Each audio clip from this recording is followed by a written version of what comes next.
bonjour, bonjour à tous nos chers auditeurs. Et je sais que vous êtes de plus en plus nombreux à nous suivre. En tous les cas, bienvenue à notre session de 15 minutes de grâce et de vérité avec le pasteur Fabien Larrubarbe. Et aujourd'hui, j'ai un chant spécial que je voudrais partager avec vous. Soyez bénis.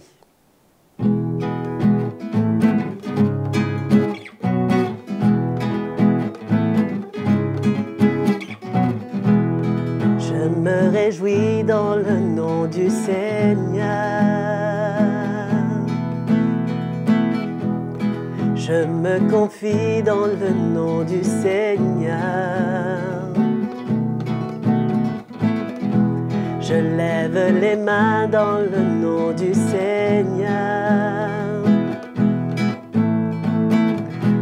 Je danse de joie dans le nom du Seigneur. Je célébrerai le nom de celui que mon cœur aime. Oui, je bénirai le nom de mon Sauveur. Je célébrerai le nom de celui que mon cœur aime. Oui, je bénirai le nom du Seigneur.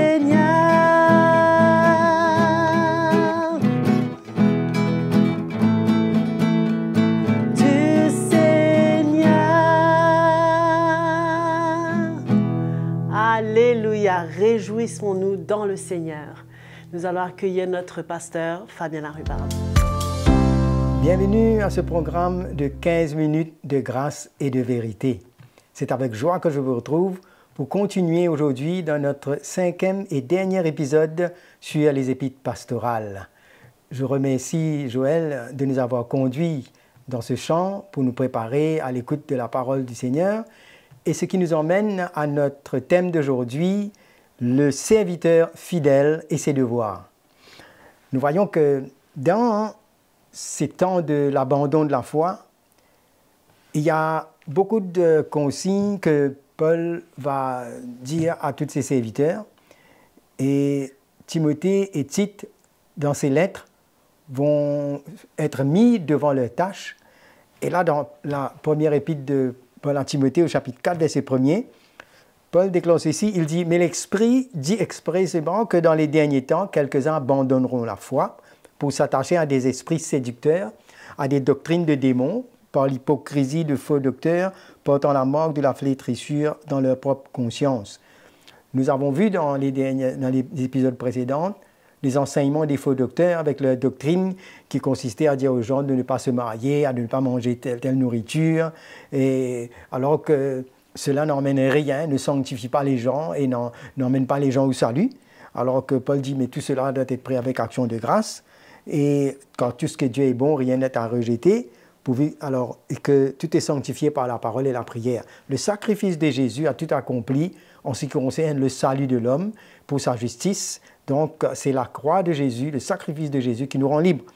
Alors, Paul va leur dire maintenant comment se fortifier, toujours dans 1 Timothée 4, 6, en exposant ces choses, ce qu'on vient de lire là, tu seras un bon ministre de Jésus-Christ, nourri des paroles de la foi et de la bonne doctrine que tu as exactement suivie.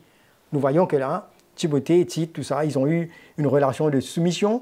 Le but, c'était de représenter l'Évangile, de se soumettre à tous les enseignements des apôtres et de transmettre ce même cœur à toute l'Église pour qu'il soit préservé.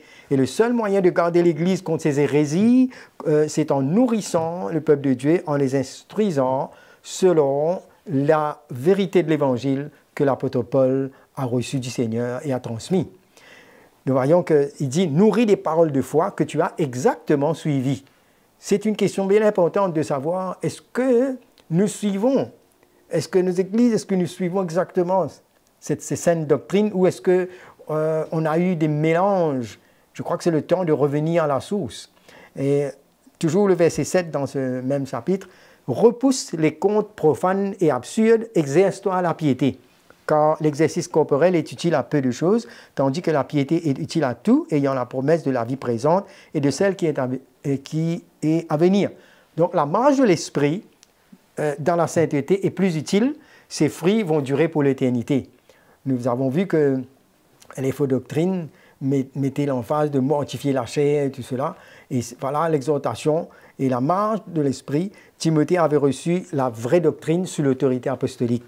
Le verset 11, toujours dans le chapitre 4, déclare ces choses et enseigne-les. Voilà, c'est de voir ce qu'il avait à faire. Et puis, Paul va lui dire, concernant sa propre vie, que personne ne méprise ta jeunesse, sois un modèle pour les fidèles, en parole, en conduite, en charité, en foi, en piété. Voilà une manière de défier les faux docteurs avec leurs faux doctrines, c'est en montrant le fruit de l'évangile dans la vie d'un serviteur de Dieu. Sa qualification, c'est sa vie même comme un modèle. Alors, il ne devait pas se laisser intimider à cause de son jeune âge par les responsabilités qui lui étaient confiées, mais au contraire, il devait se faire respecter par son style de vie. Sa parole, son enseignement public en privé devait être clair, irréprochable, hein, et son amour pour Dieu et pour l'Église, sa fidélité, sa foi, sa conviction sur laquelle il porte l'Évangile, la piété, c'est-à-dire ses motivations et son intégrité de cœur. Voilà ce qui fait la force, ce qui allait faire la force de ce serviteur que le Seigneur allait utiliser.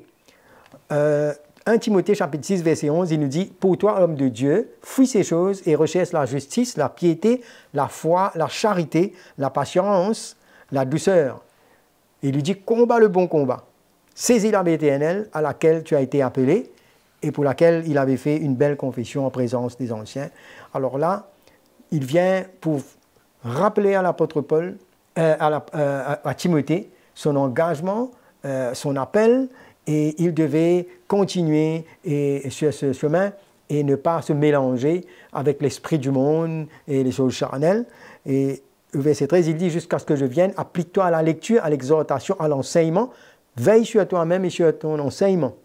Persévère dans ces choses, car en agissant ainsi, tu te sauveras toi-même et tu sauveras ceux qui t'écoutent. » C'est-à-dire, il va les préserver de toute hérésie, de toute erreur, mais de rester sur la sainte doctrine afin qu'ils puissent porter du fruit, grandir dans la connaissance du Seigneur, la vraie connaissance du Seigneur. Alors, en même temps, nous voyons qu'il va l'encourager à ranimer le don de Dieu en lui. Ça se trouve dans 2 Timothée, le chapitre 1er, verset 6. Ranimer le don de Dieu que tu as reçu par l'imposition des mains, car il rappelle à Timothée, peut-être qu'il était un peu timide, il lui dit, mais ce n'est pas un esprit de timidité que Dieu nous a donné, mais un esprit de force, d'amour et de sagesse. Nous voyons que Timothée avait besoin d'être encouragé, comme beaucoup, hein, on a besoin, et surtout face à l'adversité. Et il va lui dire de se fortifier dans la grâce qui est en Jésus-Christ.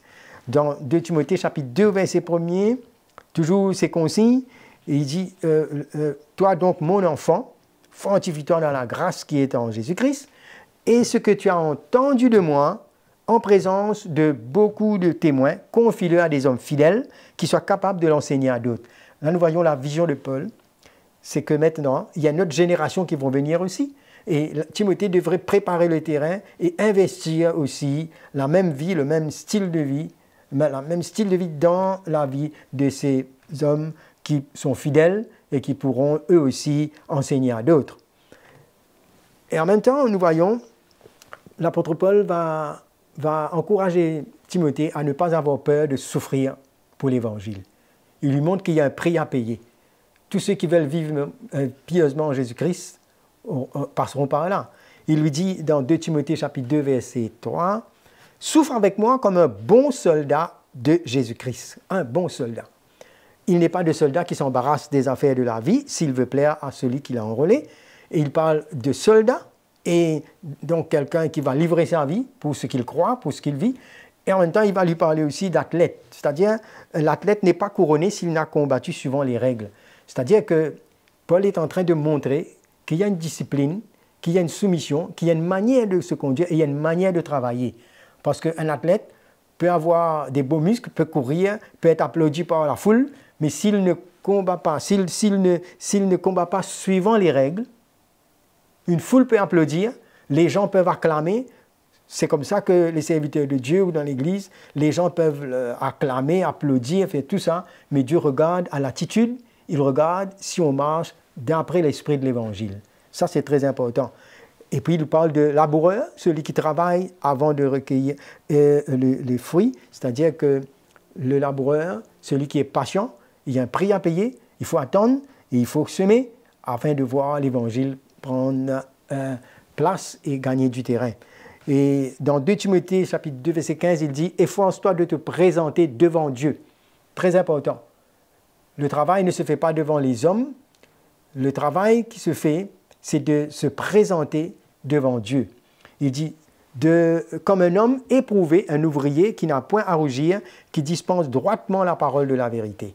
C'était important d'être sur la saine doctrine et d'utiliser la parole de Dieu comme cela a été transmis. Alors, il dit, évite, et répète cela encore souvent, évite des discours des vains et profanes, quand ceux qui les tiennent avanceront toujours plus dans l'impiété. C'est-à-dire les discours de toutes ces philosophes, ces faux doctrines qui n'ont pas un fondement et qu'il ne voulait pas que Timothée perde du temps à essayer de raisonner avec les faux docteurs, mais il faut les mettre en place, il faut les reprendre et les emmener dans la saine doctrine. Cela s'applique pour tous les chrétiens. On n'est pas dans l'Église à débattre, mais on est là à bâtir notre vie sur la saine doctrine. Maintenant, l'apôtre Paul va ressentir maintenant, c'est la deuxième épître où il écrit en prison et il sent que sa mort prochaine va arriver. Au fait, il va être exécuté. Mais lui, il écrit à Timothée dans le souci de pouvoir voir que l'œuvre qu'il a commencée va continuer de la bonne manière. Il dit à Timothée, dans 2 Timothée chapitre 4, verset 1er, « Je t'en conduis devant Dieu et devant Jésus-Christ qui doit juger les vivants et les morts, au nom de son apparition et de son royaume. » Parce que lui, il est convaincu maintenant, il sait qu'il va partir, que sa fin est proche, il va aller vers le Seigneur, et il dit, prêche la parole, insiste, en toute occasion, favorable ou non, reprend, censure, exhorte avec toute douceur et en instruisant. Voilà la manière que l'Église devait être prête par rapport à l'œuvre d'un vrai serviteur de Dieu. C'est celui qui va être prêt, qui va ne pas hésiter à prêcher la parole de Dieu, à insister, à censurer, exhorter en même temps, et en instruisant, parce qu'il dit qu'il y aura un temps, au verset 3, où les hommes ne supporteront pas la saine doctrine, mais ayant la démangeaison d'entendre des choses agréables, ils se donneront une foule de docteurs selon leur propre désir. Dans le siècle où nous vivons, c'est ce que nous voyons. Les hommes veulent vivre ce qu'ils pensent, ce qu'ils raisonnent, mais ils n'ont aucun souci de voir qu'est-ce que Dieu pense. Mais l'apôtre Paul dit, les gens auront une démangeaison d'entendre ce qu'ils veulent. Alors, ils détourneront leurs oreilles de la vérité et se tourneront vers les fables. Et là, ça s'applique aux chrétiens. Quand il parle de détourner l'oreille de la vérité, ce sont ceux qui ont déjà entendu et ils se détournent. Alors, Paul met en garde cela et il dit, mais toi, dans 2 Timothée 4, 5, sois sobre en toutes choses, supporte les souffrances, fais l'œuvre d'un évangéliste, remplis bien ton ministère. Voilà le devoir d'un serviteur fidèle qui va aller jusqu'au bout. Et Paul va lui dire maintenant, moi, je sers déjà de libation. Il sent que sa mort prochaine arrive. Il dit, le départ approche. Mais il dit, j'ai combattu le bon combat, j'ai achevé la course, j'ai gardé la foi. Voilà la conclusion d'une vie d'un serviteur, d'un vrai serviteur, qui a supporté les souffrances, qui a travaillé de tout son cœur pour l'Évangile sans aucun intérêt, mais qui s'est livré dans un combat tous les jours, à un point même qu'il se trouve en prison maintenant, prêt à être exécuté, mais il dit, j'ai achevé la course à la fin. Alors il est dit, désormais la couronne de justice m'est réservée, le Seigneur, le juge, me la donnera en ce jour-là, non seulement à moi, mais encore à tous ceux qui auront aimé son avènement. Voilà les devoirs d'un vrai serviteur de Dieu, la tâche noble, mais dans laquelle il y a un prix à payer, mais qui finit par être couronné par le Seigneur, le chef, la tête de son Église. Voilà, on termine ici dans cette 5e et dernier épisode sur les épîtres pastorales. Pour ma part, je vous remercie d'avoir suivi et je vous donne rendez-vous pour une prochaine fois où on va continuer avec les épîtres de Jean. Que le Seigneur vous bénisse. Amen.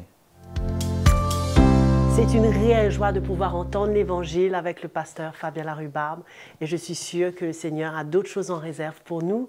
Merci d'être connectés, merci de vous abonner aussi à notre page YouTube CTMI et n'oubliez pas, si vous avez des questions, si vous voulez faire part de vos commentaires et vous voulez nous écrire par rapport à un témoignage que vous avez à nous donner, l'adresse sera affichée sur cet écran.